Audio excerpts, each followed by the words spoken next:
It is pretty close to an ideal evening for football. There is barely a cloud evident.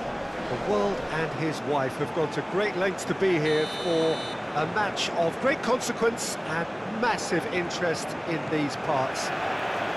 Barely a breath of wind, so the football has no excuses for not being at its very best. The teams I know are pumped for this.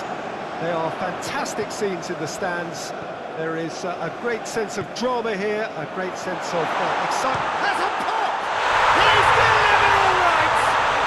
And what a great way to start the game, to spark the game. I mean, the captain has basically triggered a contest that should be even livelier than we anticipated.